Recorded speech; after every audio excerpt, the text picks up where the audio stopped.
the fact that you all decided to do just a trailer to put the project out there with the hopes of, I guess, what, getting to, as you would say, a pilot, or getting to, more episodes, because that's a real non-traditional way of presenting a project. Am I correct? Absolutely. Okay. And that was really the point. I think when you're trying to do groundbreaking things, you have to be innovative in your approach. And one of those ways, we sat and talked about it. This could be a movie. This could be a series. The goal is for there to be longevity with this. So how can we make the most impact? Obviously with animation, that's one of the most expensive forms of storytelling that you can do, right? So we're independent. We had to find a way to be able to do it and make it impactful. That's where the trailer came from. It's not just of course, maybe not. We can't afford to do an entire pilot, but we can do something that's going to have just as much impact as a pilot to show the concept of what we're trying to bring to everyone that's around. And you all know what a pilot is, right?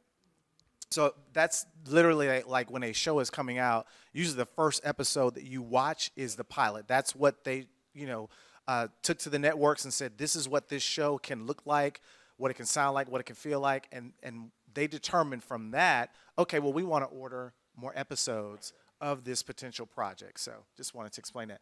I want to come to you, Alonjay. Let's talk about the writing of this, because how do you, I'm sure you've got the animator, you see that, but then you have to give voice to these pictures. So how do you come up with what we hear? I'm constantly writing in my head every single day. So when me and Steven sat down and he, gave me the original concept, I said, okay, got you. I said, what we're going to do is we're going to do a pilot deal, which is what we did. I said, and if you like the pilot, then we'll continue on with the series. And so what I do is I really just think about what my daughter would say. I started hanging out with him, and on the sly, I was studying him and his family the whole time. And there'll be times when him and his wife would have like this wonderful back and forth, and I would look at him and be like, it's going to script, right? That's going to the script, right? And so really about 90% of the pilot, really the whole series, but the pilot is based upon him and his family's interactions because they're just so organic to my life and how I grew up. I grew up with both my parents, with my brothers and sisters, as a family unit, and I'm just, it's like seeing my life backwards, when I see him and his wife and his children, and my daughter. So, that's the inspiration all in itself. It just comes naturally. And then so what I do from there is in my head, I'm just going through different scenes. I see scenes. It may actually start at the end of the episode. I work my way back. It may start with a phrase. It may start with one scene, but that's the kernel. And that's the genesis of the idea. And then I just go from there. And then after I've written it in my head, I just sit down and I put it on paper. Jason, I'm going to come to you. Let's talk about you getting behind the mic, because we're so used to seeing you in front of the camera, but getting behind the mic and finding the voice of your character. How did you even prepare to play your character? These guys. I mean, listen. I mean, once again, it starts with story.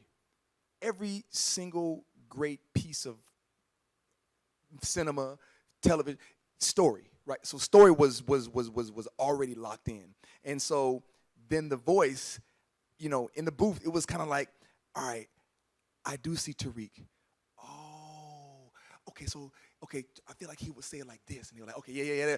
Let's try that. Let's try something else. Okay, let's try this. And it was like, we just explored.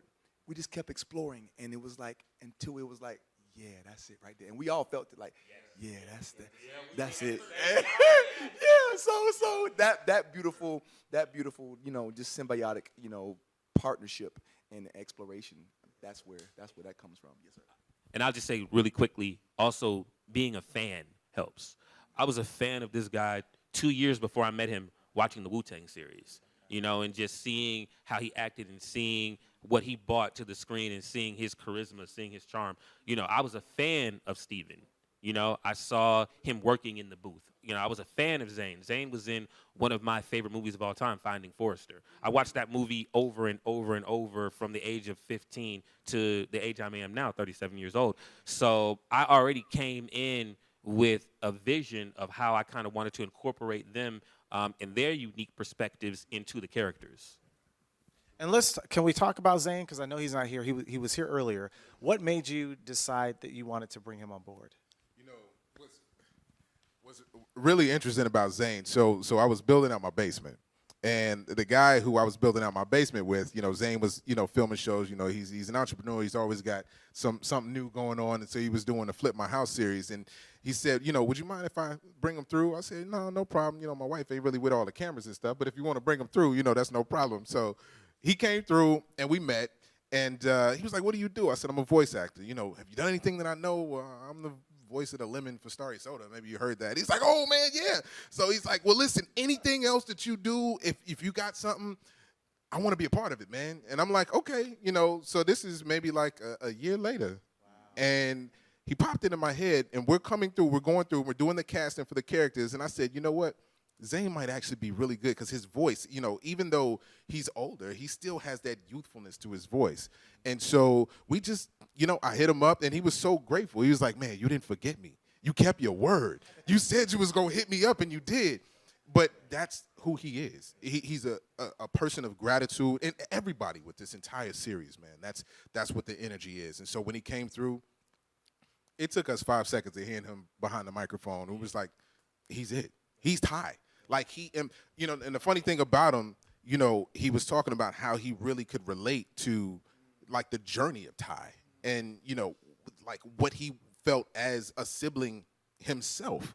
And those relationships shape us. And so that's a part of digging into who these characters are and understanding how to articulate that with the acting. And he did that. I mean, quite naturally, man. So yeah, it was all organic, but we're really grateful to have him be a part of the cast.